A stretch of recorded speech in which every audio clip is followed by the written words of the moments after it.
Hi everyone. So today I'm talking about the missionary position. Yay!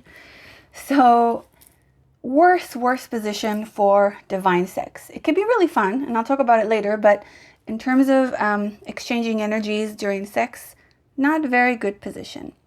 So I'll explain to you why. The missionary position is bad because of the simple reason that the woman should always be on top.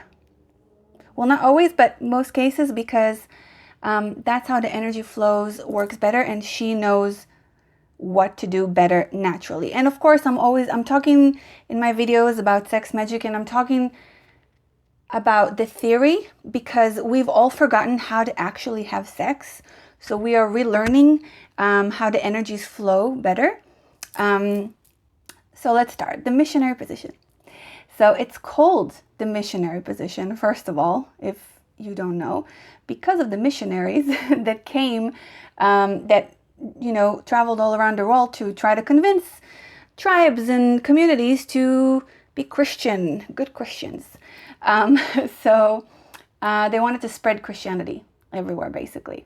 So I hope I'm not gonna offend anyone because it's not my intention, but white men, especially back then, did not know how to have sex, especially sacred sex.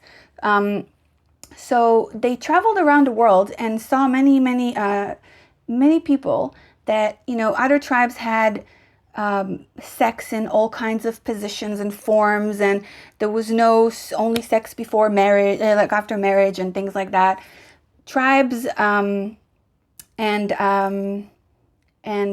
ancient people just had sex in a natural way. Not all good. I'm not going to say that it's all good because it comes from a tribe. Some tribes were actually very violent towards women. But all I'm saying is that it wasn't a Christian rule of having sex. And what happened was they came there and they spread Christianity, and white men only knew how to have sex mostly in a missionary position. And the tribes learned that from them.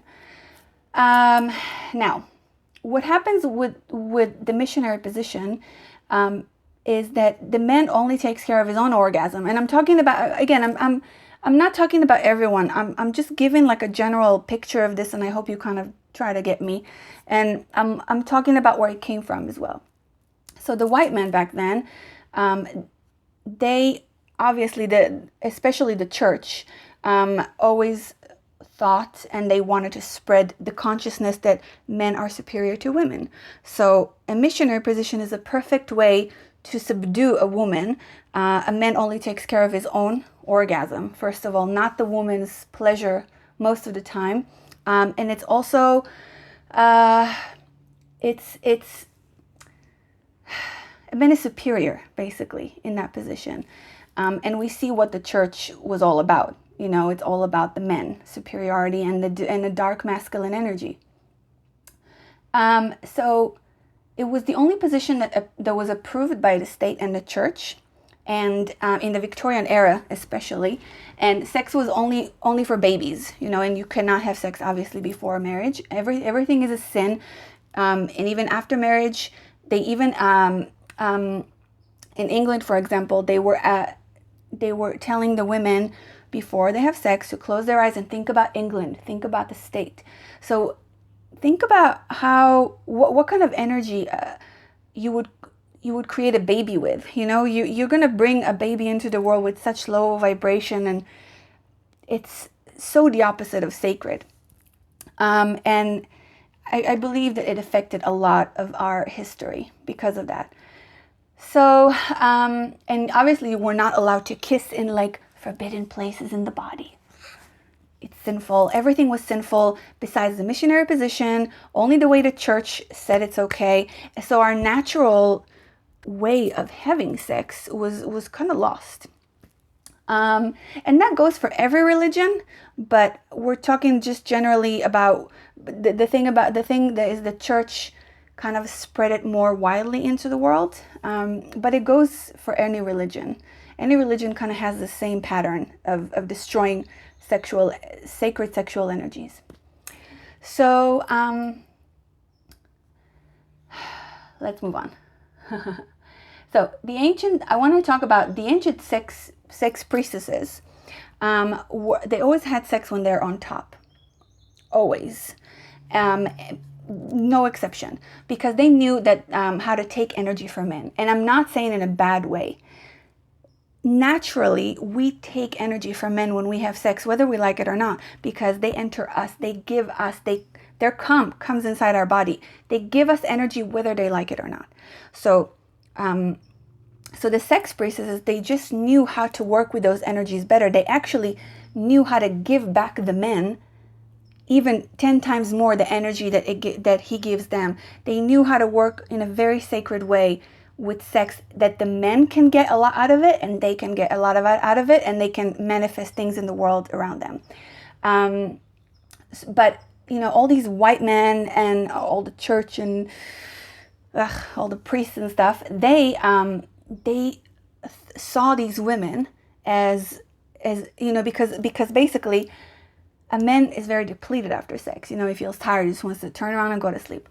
A woman gets more energy. She wants more. She needs more. She doesn't just, a man just has a quick orgasm, but the woman, she can sense so much more.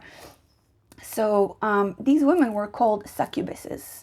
And I know you all heard that term before, because they were believed to suck the energy from men in a bad way, like a dark energy way. And I'm sure that there were sex priestesses who did that. And some men maybe deserve that, but that's not the purpose of sacred sex. In sacred sex, everyone wins. So let's see, what else I want to talk about. So the white men usually never worry about the female orgasm when they're on top. And it's a position that, in that position, and we all know women, that it's harder for us to get an orgasm.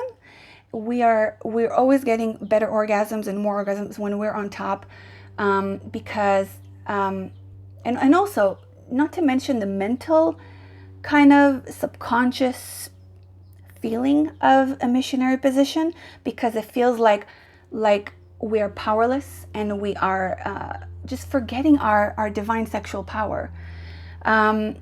And obviously, again, I'm not saying to all cases. I love the missionary position sometimes, but I know how to work with the energies even when I'm in it.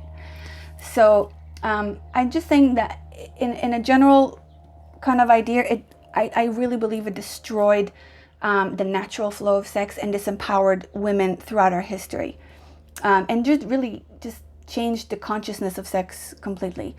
So a woman, she needs to move more in sex, not the man. She needs to move more. She needs to lead the sexual act. We are the sex priestesses, and I'm working on a huge course for women, sex priestess course, and it's going to take time.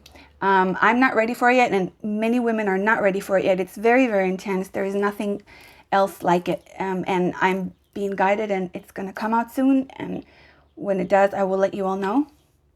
And not everyone will be, not everyone can do the course, but I will let you know all the details when it comes out. So a woman needs to move more. She needs to lead the act, and she needs more time. We've talked about time before. We need a lot more time, and we just need more. The orgasm is our power, women. Don't forget that. So I'm going to give you a little practice, something to think about. Try having sex more when the woman is on top, first of all, obviously. And then try to practice. I'm talking to couples and also people who just want to practice with a partner, that, try to have an orgasm together. Try to feel each other more. Go back to seeing my other videos where I speak about the natural flow of sex, how it should go. It's going to bond two souls spiritually, and you don't have to be soulmates. You don't have to be, everyone's your soulmate really, but you don't have to be like twin flames or something. You can just feel a connection with a soul. Know that this partner is clean with his energy or her energy. Choose your partner wisely. I cannot stress that enough. And when you practice it, just try to have an orgasm at the same time with the woman on top. The men, your heart is your center of power. So women, focus on the men's heart. Men, focus on the woman's sexual center and womb and portal, which I call vagina. I hate that word. And you also can see that in my other videos. That is the meditation. That is the divine sex. That is the basic of divine sex. Now, missionary position can be super fun. I like it sometimes. It can connect you to, even if you're on the bottom, woman, take control. Move your hips. Tell the man to stop moving, and you move. And you just move the energies the way you feel. Close your eyes and feel deeper. Feel your womb. Feel your body. Feel the insides. Feel every centimeter of the men inside of you. Feel every inch of your body. It's a whole meditation. You know, don't just like have sex to have sex or to have an orgasm. You will just get so much more. And you can do this alone. It doesn't have to be with a man. You can be alone in your bed and imagining a man above you and creating that perfect motion of energy. Because I'll talk about that actually another time, not now. So pull the man to you and direct his body, kiss more, look in the eyes, connect more. And if you need women, if you're still in a missionary position and you are having a hard time to have an orgasm, masturbate while you're having sex. Don't be shy. You know, you need to teach a man what you like and what brings you to life. Like, he doesn't know if you don't know, and if you're also ashamed to say it or to show it. So just do what makes you feel good. And eventually he will learn. If he loves you, he will learn how your body works, and he will want to be attuned to your body and what you like. So this is my video on missionary positions. Obviously, there's a lot more to talk about. I'm giving you basic stuff in my videos because I also want you to explore by yourselves. I don't want to give people all the information. I like when people explore and research and kind of go deeper into themselves and find the answers within ourselves, because that's what the awakening is all about. This is the awakening, you know, really being in balance with our divine feminine and divine masculine, and learning about divine feminine and masculine in the first place, so we will know how to even work with these energies inside of us and with people around us, and so that we will know to balance them and then to come together. If you have any questions, you can write me on my Facebook page or my website, and I wish you all the best. I am a servant of the Mother, and I pray for the awakening of all women and men on planet Earth. Thank you.